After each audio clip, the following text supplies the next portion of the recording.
Hey there everyone, this is ChefMKT, and welcome back to Let's Play Touhou Labyrinth 2! Where's the patchouli mouse cursor? There you are! So, where we last left off, we had managed to fix Kogasa's umbrella and returned it back to her, and then we explored more on the first floor. So in today's video, what I want to do is totally complete the first floor, as well as recruit Rumia. So that is the goal for today, which should be totally doable. So I totally missed out on the item here at the very beginning, which is a bit of a shame, but that's okay. I do believe the item that I just picked up was a plus 12% HP item, so it's not really that great. Anywho, the more important thing, however, is I need to advance to the second floor, and I can't do that unless I pop up here. So yeah. And there we go. So this is the event that I need to trigger, and it's Yomu. Hello, Yomu. So as you may or may not have guessed, we're going to be meeting a lot of these characters on the various floors, each with their own reasonings as well as own troubles.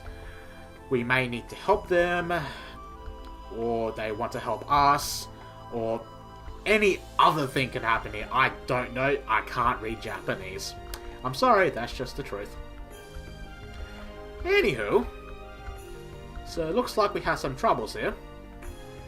But whatever, we will go leave to our own demises. Now, by talking to Yomu, it activates this event trigger over here, so we need to make our way over there. So let's head on over there. And here we are. So once we pop onto this space, we see a familiar face. And I just realized that just rhymed.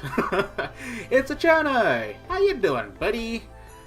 So it looks like she's up to no good once again, causing mischief. I wonder who put the ice block on the way towards the second floor.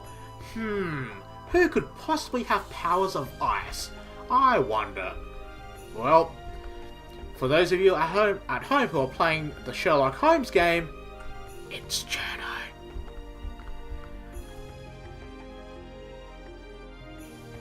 It looks like Chono gave us a sword of some kind, because I recognize this item as one of Yomu's swords, so yeah. Apparently Chono had it for some reason. I don't know. I honestly have no clue. And she has run away. Okie doke, no problem. And if we look down here, Yomu is now a boss fight. So, let's head back to town and prepare for that. Sounds good. So first of all, let's level up anyone. So we have a rainbow level up. Perfect. Increase defenses.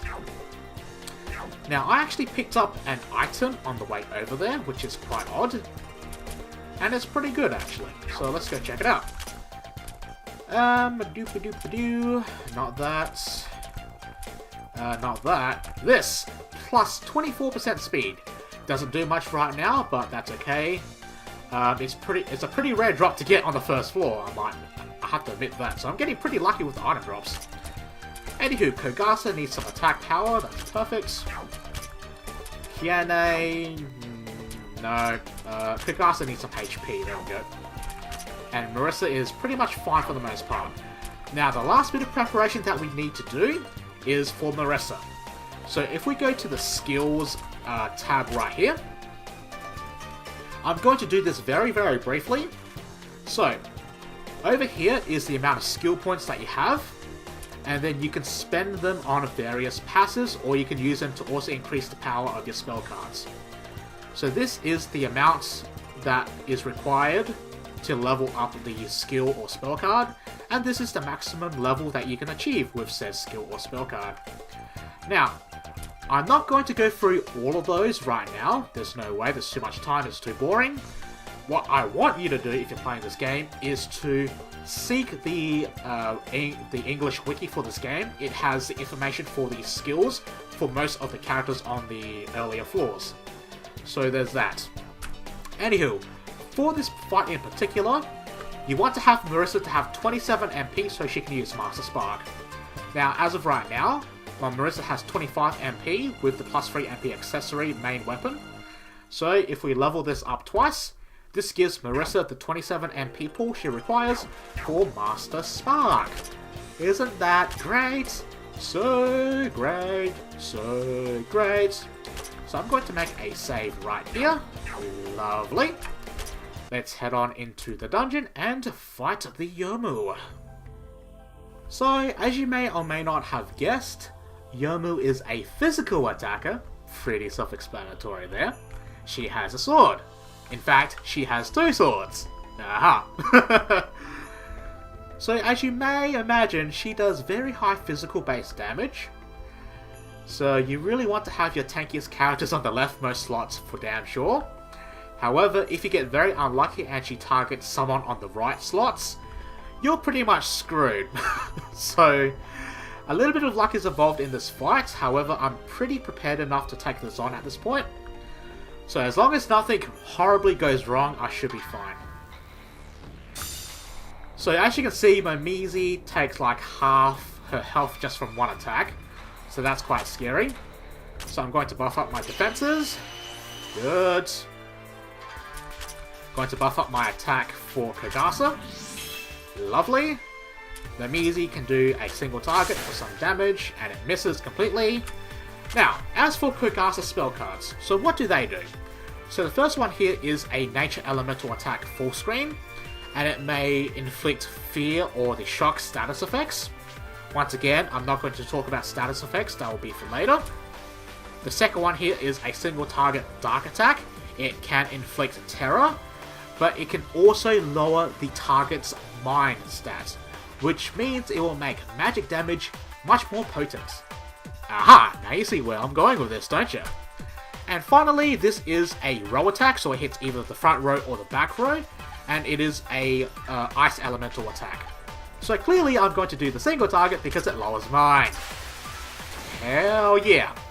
And as you can see there, the number was extremely red, so that would indicate that she is weak to dark type attacks. So, there we go. So I could use Kiene to actually do a dark attack full screen, but at this point I think she's more useful in buffing up my Kogasa's damage at this point. And then I'm going to form change for Rinosuke, and then I'm going to bop you again. And that will pretty much hit everyone, but my Momiji somehow survived with 9 HP. Oh my god. That was close, guys. So let's heal up. And then I'm going to pop you again. Like that. Rinosuke, I'm going to actually buff up my Kogasa again. Oh wait, before I forget. So with Rinosuke's first spell card, it heals for a very, very low amount. However, it can remove the fear and poison status effects. However, you do not want to rely on the healing power alone. It's bad. And this buffs all stats by 8%, I believe. So I'm going to pop that onto Kogasa as well. And pop you again. I'm doing a lot of damage with this. Okay, so she used a charge up move there. So what I need to do is switch out my party members for all-out damage. So bam, switch out for Kiene, bam. So it looks like my Kogasa's out of MP, that's okay, concentrate, that's fine. I'm going to Master Spark her in the face, like so. 1500, that's perfect. Buff up on my Kogasa. Kiene full screen, dark attack, why not? And then Kogasa will deal the finishing blow before Yomu gets a turn. Just right before she gets a turn. So that is perfect. And you're done, son. Get out of here. Bam. Easy peasy. And now we have a Yomu. Here's the thing. With Momiji, she can do fairly high damage. But the problem is that it's not high enough for my standards. With Yomu, she's very similar to Marissa in a way that she uses Master Spark. You switch her in, you do your highest damage dealing attack, then you switch them out immediately. so it avoids them from taking damage. Which is very, very similar to the way I played in the first Touhou Labyrinth game. So yeah, there we go. That's the Yomu collected. Let's get out of here. And we have 358 gold now because of that fight. So let's go towards Notori, buy ourselves that other bit of meat, which is that. Free meat now. And we have 100 gold to spare for our new character. Perfect. So let's add it to the party. Hey there, Yomu. How do you do? Alright, so wait, first things first, level up. Level up. Always level up first. Beautiful. Okay, so Marissa gets magic as always. Kiane, I need to balance out her defense and mind. Good. Rinosuke for HP. Maimizi. You know what? I'm actually really glad that I put defense as Maimizi's main stat, because it allowed her to survive that one full screen attack that Yomu did by 7 HP. So I'm really glad that I put defense on Maimizi. Now, as for Yomu, she's going to be my attack, or my physical attack damage dealer for now. So I'm just going to pump everything into her physical attack. With that done, let's go to the patchouli shop. Yomu, here you go. 1, 2, 3, 4, 5, 6, 7. Perfect. 1, 2, 3, 4, 5. Perfect. And I think that's enough for now. No need to spend any more points. And then we'll make a save. Save and done. Okay, so let's go quickly pick up Rumia, and then let's call it an end to the video once we reach the second floor, and then take a quick peek at Rumia's skill set. Sound great? Sounds great. Okay, so teleporter. And, you know what, I'm going to switch in Yomu just for a brief period of time, because I want to show off her spell cards as well before I forget. Boopity boopity boo. And swing around. Almost there, guys. There's a random encounter. Good. Ouch. Okay, so, Yomu. This is a single target physical attack. This is another single target physical elemental attack, which is extremely powerful, and it pierces through a lot of defense of the enemy. This, I believe, is a full screen wind attack. And this...